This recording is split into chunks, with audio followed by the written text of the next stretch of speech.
حضرت عمر فاروق فجر کی نماز پڑھا رہے ہیں. سنیے ایک اور دردناک واقعہ. حضرت عمر فاروق فجر کی نماز پڑھا رہے ہیں. فیروز نامی آدمی چھپا ہوا ہے، مجوسی ابو لولو جس کو کہا جاتا ہے، خنجر کو زہر میں بجھائے ہوئے چھپا ہوا ہے. جیسی حضرت عمر نے نیت باندھی اللہ اکبر کا، ویسی اس نے بجھا ہوا خنجر حضرت عمر کے پیٹ میں مار دیا. وہ خنجر جب نکالا تو عمر فاروق کا پیٹ ناف سے لے کر، ناف یہ نابھی جس کو بولتے ہیں، جب اس نے خنجر نکالا تو خنجر نے اس نابھی سے لے کر نیچے تک، یعنی جہاں شرمگاہ ہوتی ہے پیشاب کی جگہ، وہاں تک اس پیٹ کو پھاڑ دیا. جب تک عمر فاروق میں طاقت رہی نماز پڑھاتے رہے اور پھر بے ہوش ہو کے گر گئے. ان کو لایا گیا. ایک صحابی آگے بڑھے، انہوں نے نماز پڑھی. ایک صحابی پیچھے سے وضو بنا کے آ رہے تھے، انہوں نے ابو لولو کو بھاگتے ہوئے دیکھا تو پکڑنے کے لیے اپنی چادر اس کے اوپر ڈالی. ابو لولو کا پیر پھسل گیا، چادر میں پھسل گیا اور وہ زمین پہ گر پڑا. اس نے سوچا کہ اب تو میری سزا بھی موت ہے کیونکہ میں پکڑا گیا. تو اس نے وہی خنجر اپنے پیٹ میں مار کر خودکشی کر لی اور وہ مر گیا. سورج نکلنے کے بعد ہوش آیا. طبیب بیٹھے، حکیم بیٹھے ہوئے ہیں. کوئی کہہ رہا ہے کہ ان کو دودھ پلاؤ. حضرت عمر فاروق کو دودھ پی رہے ہیں، منہ سے دودھ پیتے ہیں لیکن زخم اتنا گہرا ہے کہ وہ پیٹ میں دودھ رکتا ہی نہیں. پیٹ کے راستے سے، اس زخم کے راستے سے وہ دودھ باہر آ جاتا ہے. حکیموں نے کہا شہد پلاؤ. ان کو شہد کھلایا جا رہا ہے لیکن وہ شہد پیٹ کے راستے سے باہر آ رہا ہے. پانی پیٹ کے راستے سے باہر آ رہا ہے. ایک نوجوان کھڑا ہوا کہنے لگا امیر المومنین آپ کی حالت یہ ہے، لیجئے میں پانی لایا ہوں، وضو بنا لیجئے. آپ فجر کی نماز پڑھا رہے تھے، آپ ابھی 2 رکعت پڑھا بھی نہیں پائے کہ آپ بے ہوش ہو گئے. آپ لیٹے لیٹے نماز پڑھ لیجئے. حضرت عمر نے کہا کیا میں نے ابھی نماز نہیں پڑھی فجر کی؟ کہا نہیں، آپ بے ہوش ہو گئے. جلدی سے انہوں نے وضو بنایا اور پیٹ پر ایک کپڑا باندھا اور کھڑے ہو کر نماز پڑھی. لوگوں نے کہا اس امیر المومنین بیٹھ کے نہیں لیٹ کے پڑھیے، آپ کو کھڑے ہونے کی ضرورت نہیں، خون زیادہ بہ رہا ہے. فرمایا اللہ کے نبی نے فرمایا کھڑے ہو کر طاقت ہو تو کھڑے ہو کر پڑھو، اور جب کھڑے ہو کر پڑھنے کی طاقت نہ ہو تو بیٹھ کے پڑھو، اور بیٹھ کے پڑھنے کی طاقت نہ ہو تو لیٹ کے پڑھو، اور لیٹ کے بھی طاقت نہ ہو تو اشارے سے پڑھو. لیکن ابھی میرے اندر کھڑے ہو کر پڑھنے کی طاقت ہے. بہرحال انہوں نے پڑھ لی.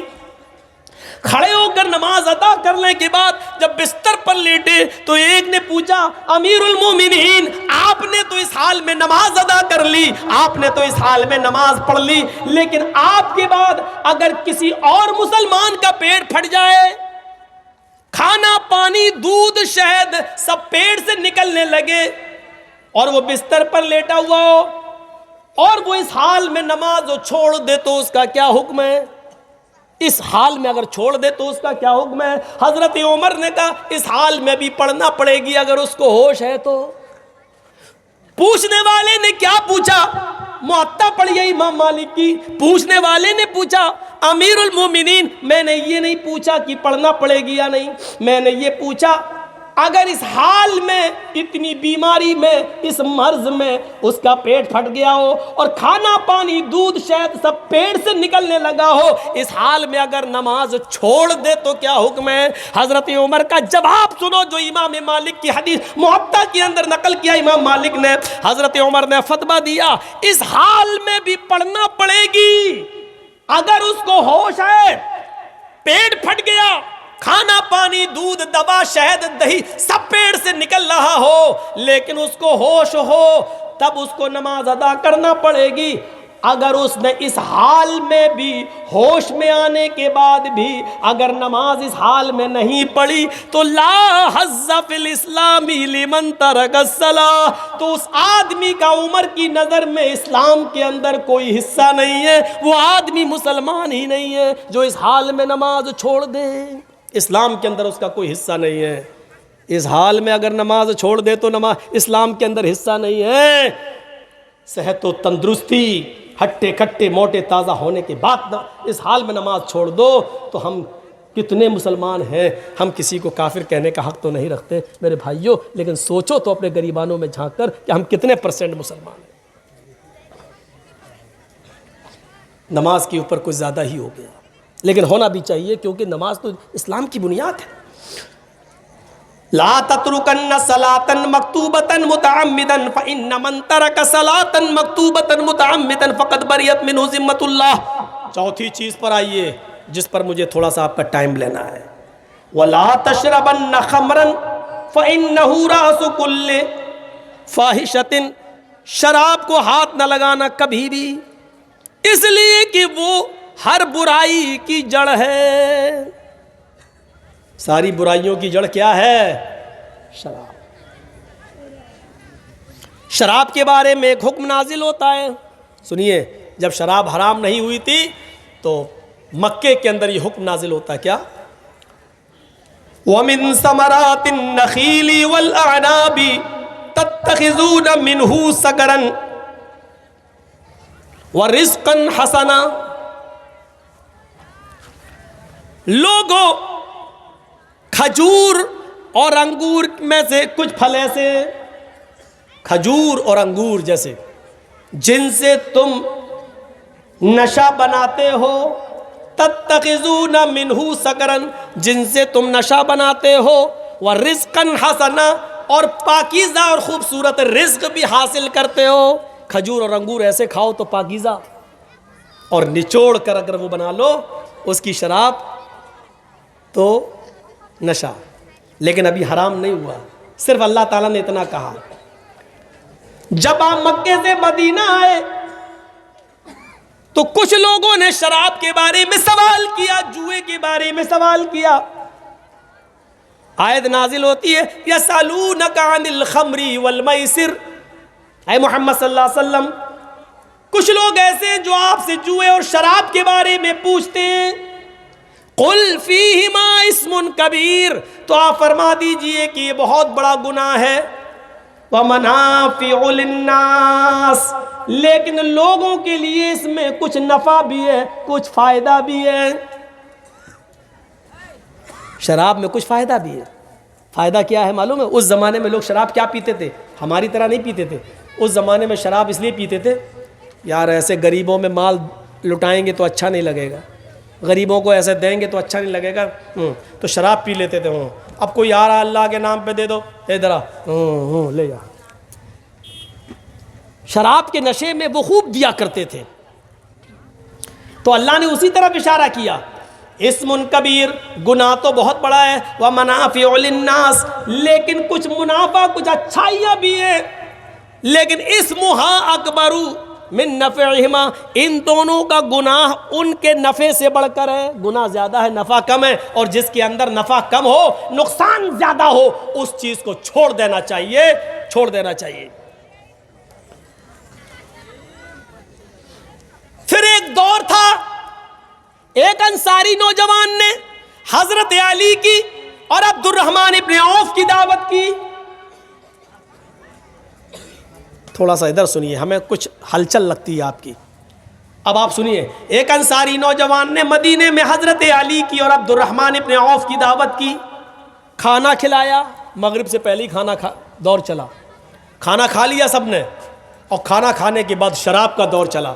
ابھی حرام نہیں ہوئی تھی شراب، شراب کا دور چلا، اور شراب پینے کے بعد سب جھوم گئے، اور ہاں شراب کے نشے میں جیسے ہی آئے ویسے ہی مغرب کی نماز کا وقت ہو گیا، اذان کا وقت ہو گیا، کسی نے عبد الرحمن ابن عوف کو نماز پڑھانے کے لیے کھڑا کر دیا، اب نشے میں اور نماز پڑھانے کے لیے کھڑا کر دیا، اب یہ نماز پڑھا رہے ہیں، اللہ اکبر۔ اب سنیے شراب کے نشے میں نماز کیسے ہو رہی ہے، وہ دیکھیے، اللہ اکبر، الحمدللہ رب العالمین الرحمن الرحیم مالک یوم الدین ایاک نعبد و ایاک نستعین الی آخر غیر المغضوب علیہم ولا الضالین، ایسے ہو رہا ہے۔ اتنی تو صحیح چل گئی گاڑی، اب وہ اور بڑھتا جا رہا نشہ، اب قرآن کی آیت ہی بدل دی. اب وہ پڑھ رہے ہیں قل یا ایھا الکافرون. آیت کیا ہے؟ لا اعبد ما تعبدون. اور وہ کیا پڑھ رہے ہیں؟ قل یا ایھا الکافرون نحن نعبد ما تعبدون.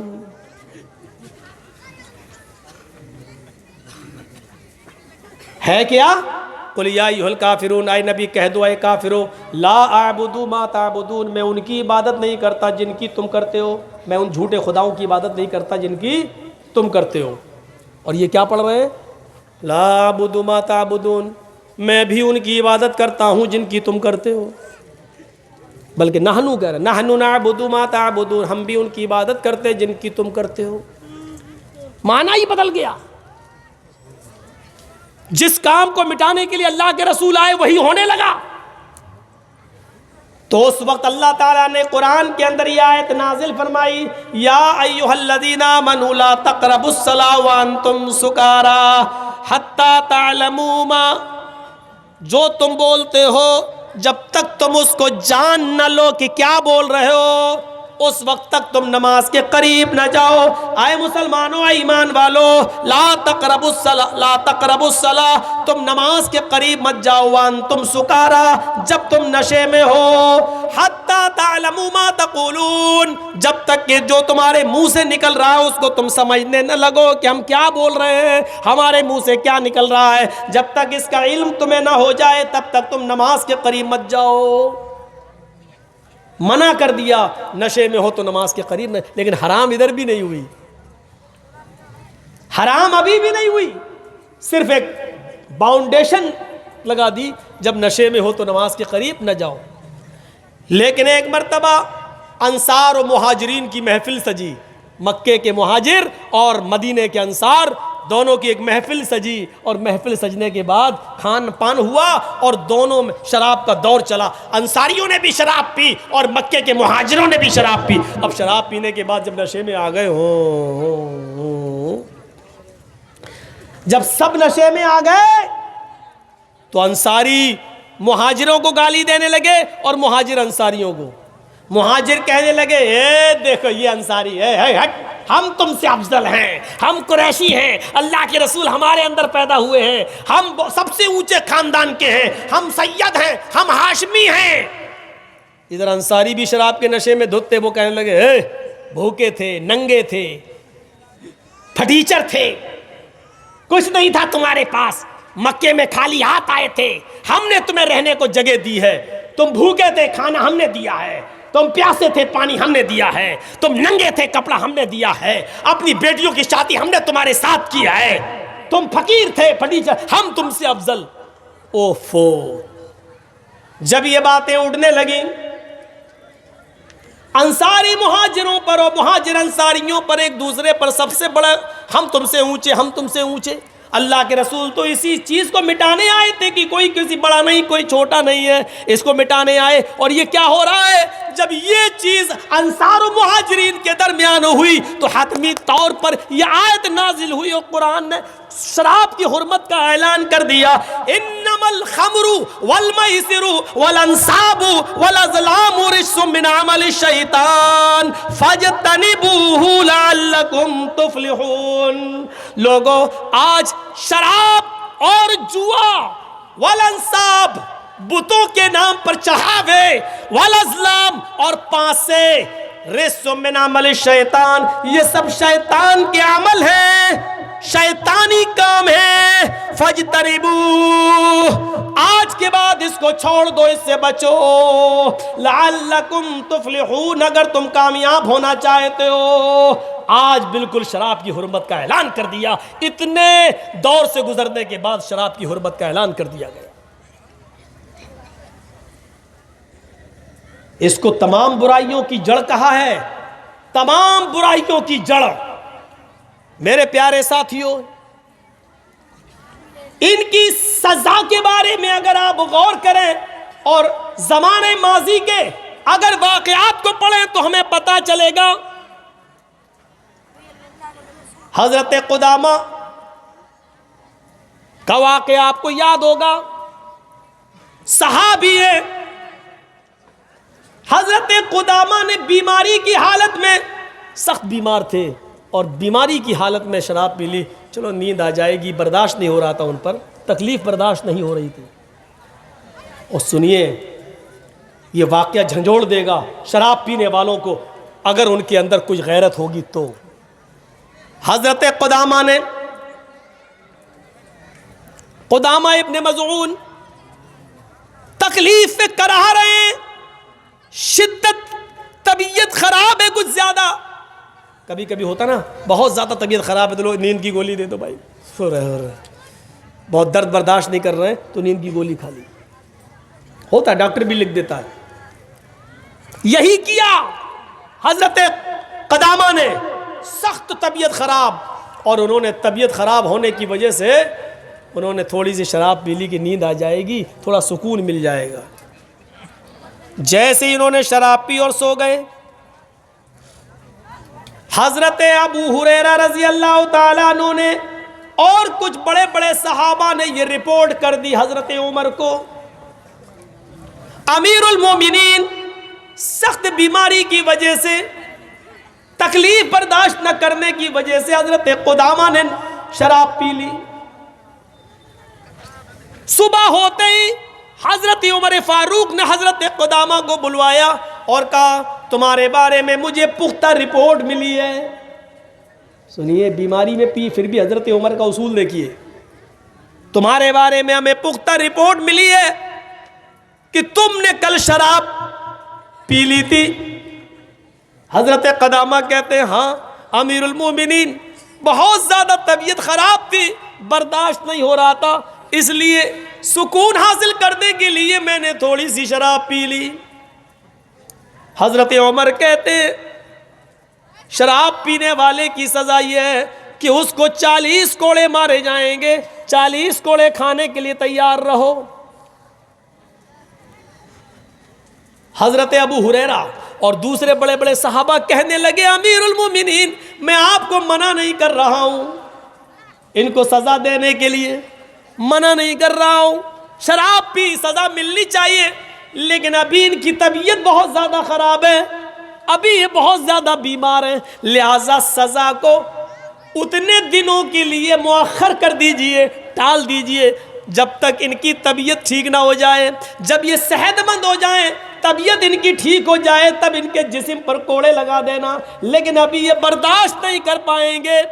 حضرت عمر فرماتے واہ میرے ساتھیو، تم نے کتنا اچھا مشورہ دیا، ان کی طبیعت ٹھیک ہونے تک میں ان کا انتظار کروں، اور ان کی طبیعت ٹھیک ہونے سے پہلے ہی میں اللہ کے پاس چلا جاؤں، میں مر جاؤں تو میری اوپر حد، اللہ قیامت کے دن مجھ سے سوال کرے گا، حد شرعی کا مرتکب ایک شخص تمہارے پاس آیا، پکڑا گیا اور تم نے اس کے اوپر شرعی حد نافذ نہیں کی، تو میں اللہ کو کیا جواب دوں گا؟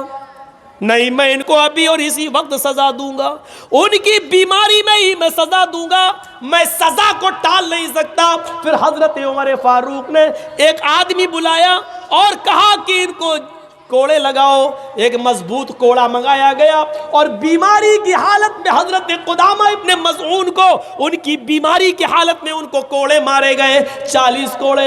انہوں نے کوڑے تو کھا لیے، برداشت کر لیا، لیکن ان کوڑوں کی ضرب نے ان کی ہڈیوں میں درد پیدا کر دیا کہ وہ پھر پوری زندگی وہ صحیح نہیں ہو سکے۔ پھر انہوں نے پوری زندگی اس مار کا اثر ان کی باڈی کے اوپر رہا، وہ صحیح سے چل نہیں پاتے تھے، صحیح سے بیٹھ نہیں سکتے تھے، صحیح سے کھا نہیں سکتے تھے، لیکن میرے بھائیو حضرت عمر فاروق نے اس حال میں بھی ان کو سزا دی۔ جس طرح لڑکے لڑکی کے معاملے میں پنچایت بٹھال کے سزا دیتے ہو، شرابیوں کو کیا سزا دیتے ہو مجھے بتائیں؟ معاشرے کے لوگ اور ذمہ دار اور سرپنچ اور سردار کیا سزا دیتے ہو شراب پینے والوں کو؟ حضرت عمر فاروق نے سزا دی، بیماری کے حال میں سزا دی، اور اس نوجوان نسل کو سوچنا چاہیے کہ جب بیماری کی حالت میں شراب تھوڑی سی پی لی جبکہ ہم لوگ بھی درد کی دوائیں لے لیتے ہیں، نشے کی نیند کی گولیاں کھا لیتے ہیں. ہمیں اور آپ کو سوچنا چاہیے، اگر حضرت قدامہ نے بیماری کی وجہ سے سکون پانے کے لیے تھوڑی سی شراب پی لی، شوق نہیں تھی، عادت نہیں تھی، لیکن حرام ہونے کے بعد پی تھی، تو حضرت عمر نے بیماری کی حالت میں کوڑے لگائے. اب ہم اندازہ لگا سکتے ہیں اس کے باوجود کوڑے، ہم تو صحیح حالت میں پی رہے ہیں. انگریزی دینا، دیسی دینا، پوا دینا، ادھا دینا، کیا کیا ہوتا ہے. یہ نوجوان جیسے پی رہی ہے. ڈرو اللہ کے عذاب سے، ڈرو. حضرت عمر فاروق رات کی تاریکی میں گشت کر رہے ہیں. حضرت عمر فاروق رات کی تاریکی میں گشت کر رہے ہیں. گشت کرتے کرتے وہ ایک ایسے مکان کے پاس سے گزرے جس مکان کے اندر ایک عورت ایک شعر پڑھ رہی تھی. جس مکان کے اندر ایک عورت ایک شعر پڑھ رہی تھی. حل من سبیل الی خمر فاشربها ام حل سبیل الی نظر ابن حجاج.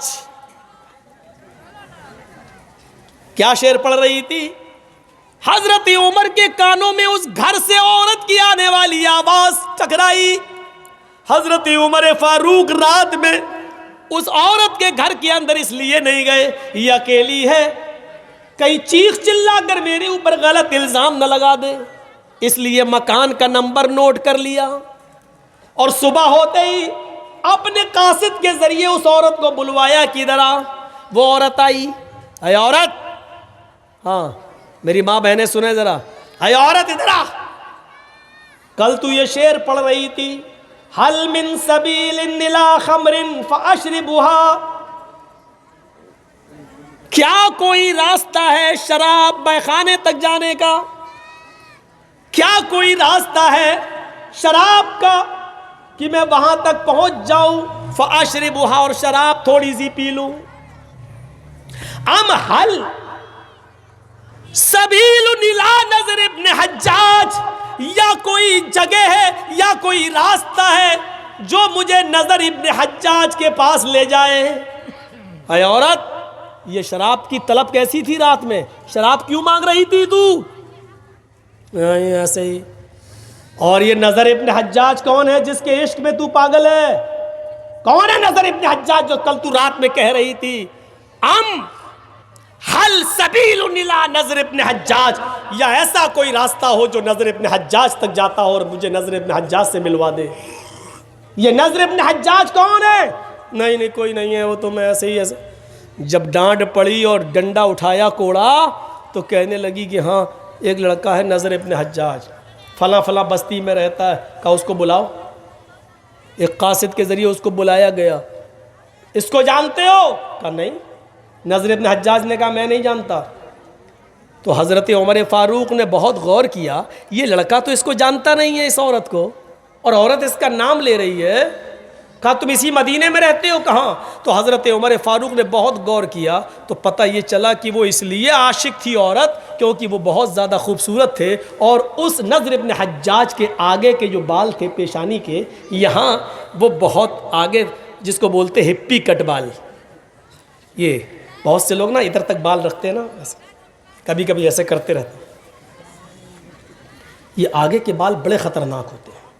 ایسے کبھی کبھی ٹی وی پہ آپ کوئی ڈرامہ دیکھتے ہیں، ایسے یہ اسٹائل ہوتی ہے بار بار ایسے کرنے کی. تو یہ پیشانی کے بال. تو کہا ہے نظر ابن حجاج تمہاری کوئی غلطی نہیں ہے، لیکن تمہارے بالوں کے فتنے نے مدینے کی عورتوں کو فتنے میں ڈال دیا. آئے نظر ابن حجاج، تمہاری یہ پیشانی کے بڑے بڑے بالوں نے مدینے کی عورتوں کو فتنے میں ڈال دیا ہے. مدینے کی عورتیں تمہارے بالوں پہ فدا ہو رہی ہیں، اس لیے تمہیں بال کٹوانا پڑیں گے. کہا ٹھیک ہے میں کٹوا لوں گا. تم کیوں کٹواؤ گے؟ اب تو میری نظروں کے سامنے آ گئے. ادھر بیٹھو. حجام کو بلایا، کہا پورا ٹکلا کر دے. بالکل ویسے ہی کر دیا جیسے ہمارے اس دیش کے، نہیں بولوں گا کیس ہو جاتا ہے، بولتا مالدہ میں ہوں کیس اٹاوا میں ہو جاتا ہے. وہ سمجھ گئے ہوں گے آپ کون کون ہیں. چلو مہاتما گاندھی سمجھ لو بس, ہم نام نہیں لیں گے دوسرے کا. بالکل ٹکلا کر دیا ان کو. حجام آیا ہو اس طرح چلا کے پورا ٹکلا کر دیا. اب حضرت عمر فاروق نے ان کے اوپر ایک امامہ باندھ دیا, صافہ. لیکن خدا کی قدرت دیکھو, جب امامہ باندھا تو وہ پہلے سے اور زیادہ خوبصورت لگنے لگے. ہوتا ہے, اب جب امامہ باندھا تو وہ پہلے سے زیادہ خوبصورت. پہلے تو ایک عورت مر رہی تھی, اب 10 مرنے لگی ان کے اوپر. حضرت عمر نے ان کو دوبارہ بلایا, کہا نذر ابن حجاج, تمہارے حسن و جمال نے, تمہاری خوبصورتی نے ہی مدینے کی عورتوں کو فتنے میں ڈال دیا. اب تمہارا ایک ہی علاج ہے. کہا کیا؟ کہا تمہیں اس شہر سے نکالا جانا ضروری ہے. حضرت عمر جڑ کاٹتے تھے, برائی کی جڑ. نہ تم رہو گے نہ مدینے کی عورتیں فتنے میں پڑیں گی. انہوں نے کہا میرا کیا قصور ہے؟ کہا تمہارا قصور نہیں ہے, تمہارا قصور یہ ہے کہ تمہارے بال بڑے بڑے تھے, آگے کے مدینے کی عورتیں فتنے میں مبتلا تھی. کہا وہ تو آپ نے کاٹ دیے. کہا میں کیا کروں, امامہ باندھا تو اور خوبصورت لگ رہے ہو. کہا پھر یہ قصور تو اللہ کا. کہا اللہ کو کیسے قصوروار ٹھہرا دوں؟ اللہ کو قصوروار نہیں ٹھہرایا جا سکتا ہے. اب تمہیں بصرہ میں جانا پڑے گا, مدینے چھوڑو. اور ان کو مدینے سے نکال کر بصرہ پہنچا دیا گیا کہ جاؤ اور یہاں دین کی تبلیغ کرو اور مدینے کی عورتوں کو فتنے میں مت ڈالو. یہ کام ہوتا ہے گاؤں کے سردار کا, سرپنچ کا. نکالو گے؟ ارے تم بال کٹوا نہیں سکتے ہو, نکالو گے کیا؟ قرآن میں آیا ابو جہل کے بارے میں, لَنَسْفَعًا بِالنَّاسِيَةِ, ہم اس کو پیشانی پکڑ کر جہنم کے اندر ڈال دیں گے. لَنَسْفَعًا بِالنَّاسِيَةِ, پیشانی, یہ ماتھا تھوڑی پکڑا جاتا. پکڑ کے دکھاؤ, پکڑ گیا؟ نہیں پکڑ پاؤ گے. کیسے گھسیٹو گے؟ تو پیشانی سے مطلب کیا ہے؟ یہ بال, ماتھے کے یہ بال. فرشتے ان بالوں کو پکڑ کر, جو سامنے کے آگے کے بڑے بڑے بال ہیں, ان کو پکڑ کر گھسیٹ کر ان کو جہنم میں ڈالیں گے. اس قرآن کی سائز سے پتہ چلا کہ یہ آگے کے بال زلف جس کو بولتے ہیں, یہ بڑے بڑے بال ابو جہل رکھا کرتا تھا. ابو جہل کی پہچان تھی. اور ابو جہل کے بارے میں اللہ تعالیٰ نے یہ فرمایا, نوجوانوں آگے کے بال بڑھا کر ابو جہل کی صفت اپنے اندر پیدا نہ کرو. شراب وہ مانگ رہی تھی کہ شراب پی لوں تاکہ میں نذر ابن حجاج کو بھول جاؤں, یا کوئی مجھے نذر ابن حجاج کے پاس پہنچا دے. پتہ چلا وہ شراب اس لیے مانگ رہی تھی تاکہ نظر کو بھول جاؤں, یا پھر نذر ابن حجاج کے بعد چلی جاؤں اور اس کے ساتھ اس کے جسم سے چپک جاؤں, زنا کر لوں. سچ کہا اللہ کے نبی نے, شراب ہر برائی کی جڑ ہے, ہر برائی کی جڑ. سنن نسائی کی ایک روایت موجود ہے, سنن نسائی کی ایک روایت موجود ہے. حضرت عثمان غنی اس حدیث کے راوی ہیں, فرماتے ہیں کہ قوم بنی اسرائیل کے اندر ایک بہت پکا بڑا پرہیزگار عابد عبادت گزار تھا, جس نے اپنی پوری زندگی عبادت میں گزار دی.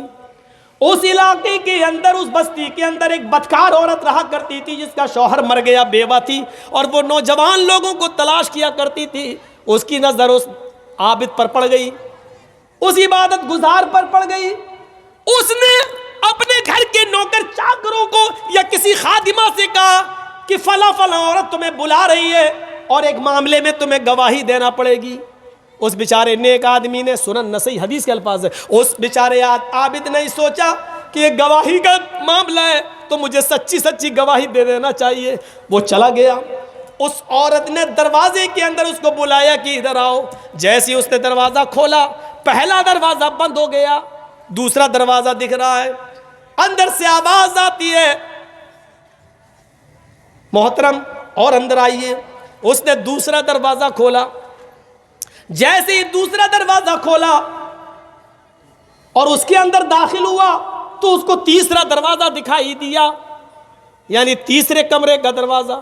اندر سے آواز آتی ہے, ایک اور دروازہ پار کیجئے. وہ آگے بڑھا اور اس نے تیسرا دروازہ کھولا تو کیا دیکھتا ہے, تین دروازے کھولنے کے بعد جو کمرہ ملتا ہے, اس کمرے کے اندر ایک بہت ہی خوبصورت عورت بیٹھی ہوئی ہے. اس کے پاس ایک نوجوان خوبصورت لڑکا ہے, اور اس عورت کے پاس شراب کہ ایک بوتل بھی، ایک برتن بھی شراب سے بھرا ہوا رکھا ہے۔ اس عورت نے کہا میں نے کوئی گواہی دینے کے لیے تمہیں نہیں بلوایا ہے، آج تمہیں 3 کاموں میں سے ایک کام کرنا پڑے گا۔ اس نے کہا کون سا کام؟ کہا یا تو اس لڑکے کو قتل کرو جو نوجوان ہے، اٹھاؤ یہ تلوار چھری اور اس لڑکے کو قتل کرو۔ اس نے کہا بھائی یہ کیسے ہو سکتا ہے، اس نے میرا کیا بگاڑا، میں ناحق کسی کو قتل کیوں کروں؟ کہا اچھا نہیں کر سکتے ہو؟ کہا نہیں، تو پھر میرے ساتھ زنا کرو۔ اس خوبصورت عورت نے کہا کہ پھر میرے ساتھ جسمانی تعلقات قائم کرو، مجھ سے ملو۔ اس نے کہا یہ تو حرام ہے، میں کیسے تم سے زنا کر سکتا ہوں؟ میری پوری زندگی نمازوں میں گزر گئی، تہجدوں میں گزر گئی، اللہ کی عبادت میں گزر گئی۔ اس نے کہا یہ بھی نہیں کر سکتے ہو تو یہ پھر شراب پیو۔ نوجوانوں، شراب کا نقصان میں تمہیں بتانا چاہتا ہوں، اس لیے میں نے اس حدیث کو پڑھا ہے آپ کے سامنے، سنن نسائی۔ اس آدمی نے جو پکا نمازی تھا، عبادت گزار تھا، یہ سوچنے لگا کہ میں تو پھنس گیا، باہر جانے کا کوئی راستہ نہیں ہے۔ تھوڑی دیر کے لیے اس نے چھری اٹھا لی، پھر سوچا کہ اس لڑکے کو قتل کر دوں۔ کہا نہیں، یہ زیادہ بڑا گناہ ہے۔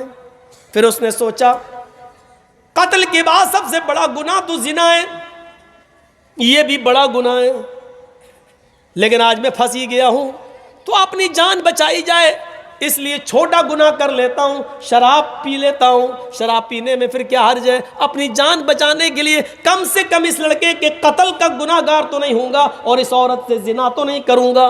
ایک چھوٹا گناہ قتل اور زنا کے مقابلے میں تو کم سے کم چھوٹا گناہ ہے۔ اس نے کہا ٹھیک ہے، پھر اس نے وہ پورا کا پورا برتن جو شراب سے بھرا ہوا تھا اس کو پی لیا۔ جس نے کبھی شراب نہ پی ہو، ایک دم اس کے دماغ پہ وہ شراب چڑھ گئی۔ پھر اس عورت نے شراب کے نشے میں اس کو اور چڑھایا، پھر اس نے وہ چاقو اٹھایا اور شراب کا نشہ جب بہت زیادہ چڑھ گیا تو شراب کے نشے میں اس نے اس نوجوان لڑکے کا قتل بھی کر دیا۔ اس کو قتل کرنے کے بعد اس عورت نے اس شرابی کو، اس شراب پینے والے عابد کو اس نے اپنے اوپر چڑھایا اور اس کے بعد اس نے اپنے جسم کے کپڑے اتار دیے اور اس نے شراب کے نشے میں اس عورت کے ساتھ زنا بھی کر لیا۔ میرے بھائیوں، یہ پوری حدیث سنن نسائی کے اندر عثمان غنی رضی اللہ تعالیٰ عنہ سے روایت ہے، پوری منقول ہے۔ اب آئیے اس واقعے کو سامنے رکھ کر دیکھیے کہ پہلے تو وہ قتل بھی نہیں کرنا چاہتا تھا، وہ زنا سے بھی اس نے منع کر دیا تھا، لیکن جب اس نے شراب پی تو شراب کے نشے میں چور ہو کر اس نے قتل بھی کر ڈالا، زنا بھی کر ڈالا، اور شراب تو پہلے ہی پی رکھی تھی، یعنی ابھی تو ایک گناہ نہیں کرنا چاہتا تھا، شراب پی کر اس نے 3 گناہ کر ڈالے ہیں۔ سچ کہا اللہ کے رسول نے، شراب مت پینا، فَإِنَّهُ رَأْسُ كُلِّ فَاحِشَةٍ، یہ شراب ہر برائی کی جڑ ہے۔ شراب پینے والا پھر زنا بھی کرتا ہے، شراب پینے والا قتل و قتال بھی کرتا ہے، اور شراب کے نشے میں جو لوگ دھت ہیں اور نالیوں میں پڑے رہتے دیکھیے، وہ اپنے گھروں میں آ کے اپنی ماں کو گالی دیتے ہیں اور اپنی بہن کو بھی گندی گندی گالی دیتے ہیں۔ میرے بھائیوں، وہ اپنی بیٹیوں کو بھی گالی دیتے ہیں، کیونکہ شراب انسان کو اس مقام پر پہنچا دیتی ہے۔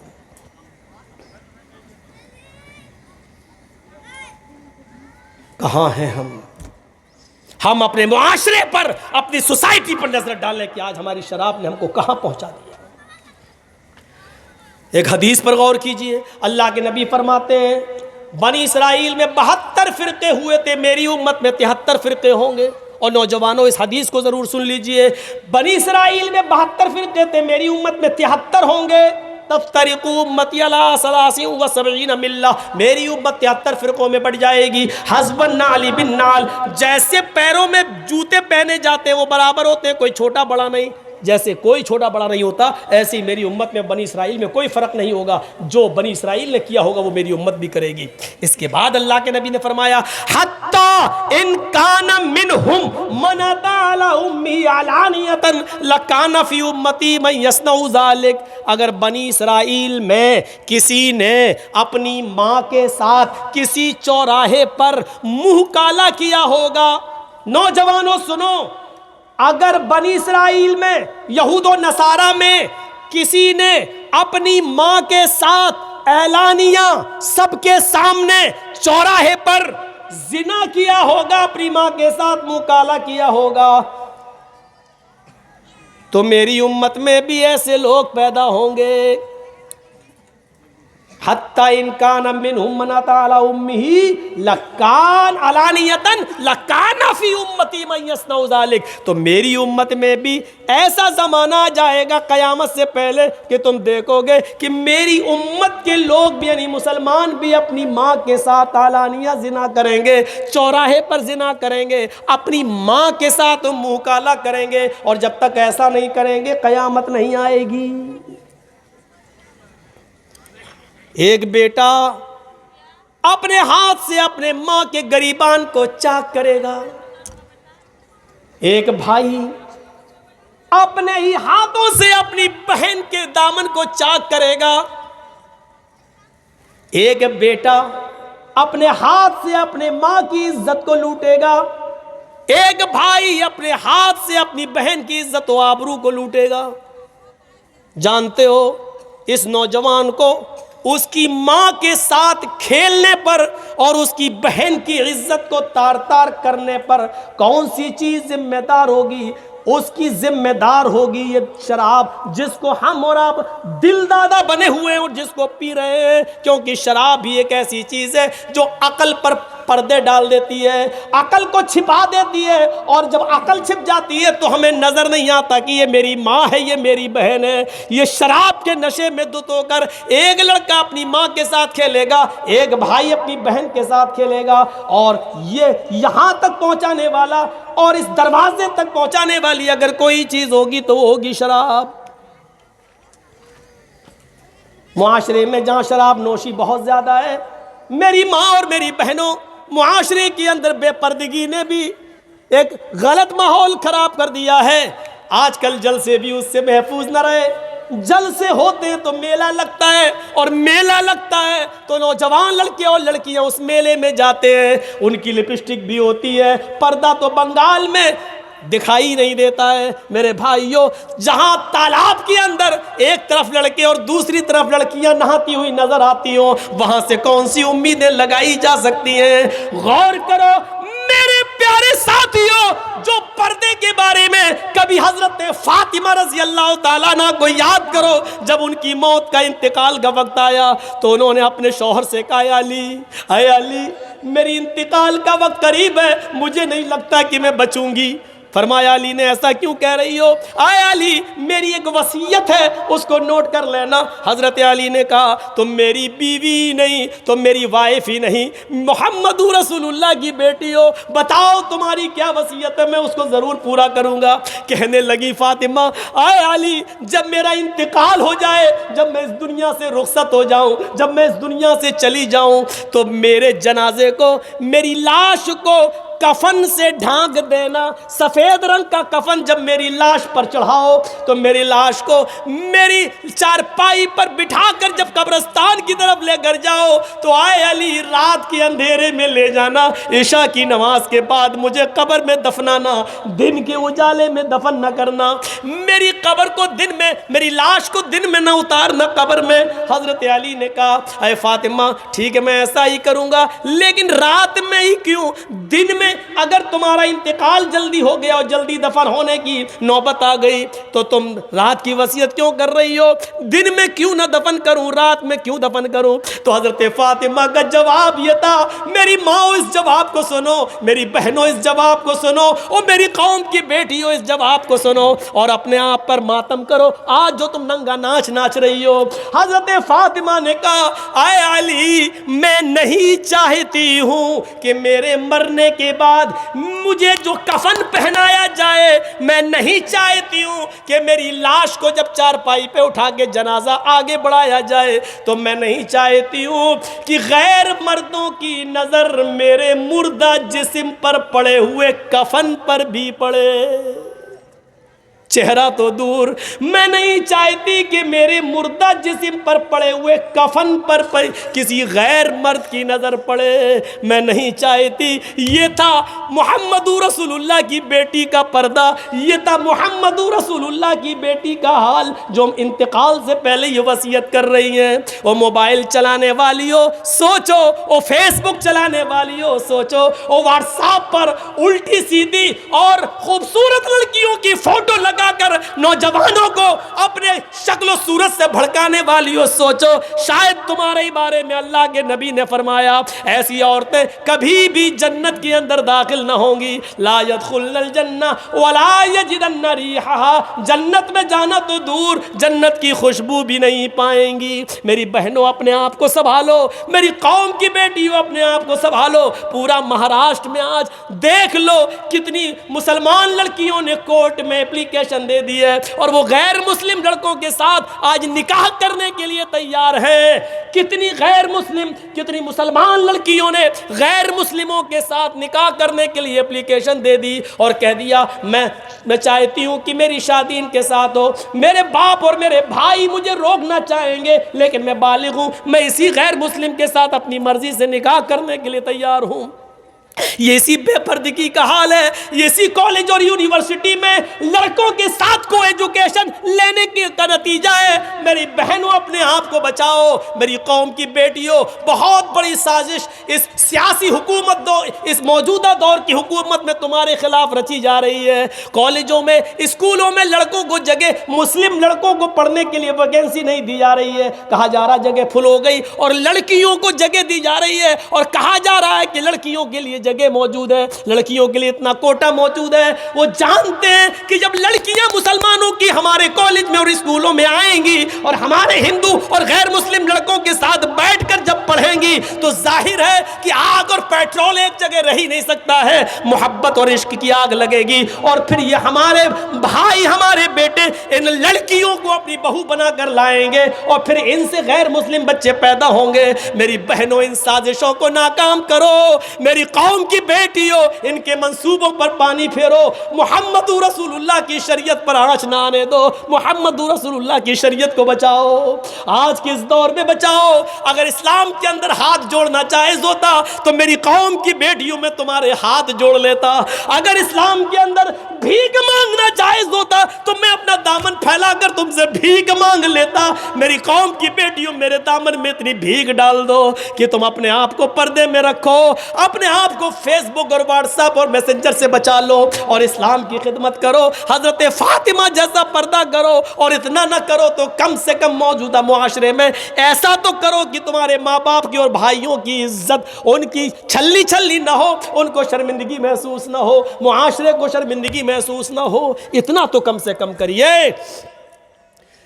10:30 سے 12:30 ہو چکے ہیں، 2 گھنٹے کافی ہیں، مجھے ابھی کلکتہ نکلنا ہے، میری کل کلکتہ سے لکھنؤ کے لیے فلائٹ بھی ہے، جانا بھی ہے۔ میرے بھائیوں دعاؤں میں یاد رکھیے گا، زندگی رہی تو پھر کبھی آپ سے ملاقات ہوگی۔ ہم اللہ سے دعا کرتے ہیں اللہ ہمیں شرک سے بچا لے، اللہ ہمیں ماں باپ کی خدمت کرنے کی توفیق عطا فرما، 5 وقت کی نماز کا پابند بنا لے، شراب نوشی سے ہمارے معاشرے کو پاک و صاف رکھتے، اور اے اللہ ہماری ماں بہنوں کو پردے کی توفیق عطا فرما۔ جب تک تو ہمیں زندہ رکھ، اسلام پر زندہ رکھنا، اور جب ہمارا خاتمہ ہو تو ایمان پر ہمارا خاتمہ فرمانا۔ وما علینا الا البلاغ المبین، وآخر دعوانا ان الحمد للہ رب العالمین۔ السلام علیکم ورحمۃ اللہ وبرکاتہ۔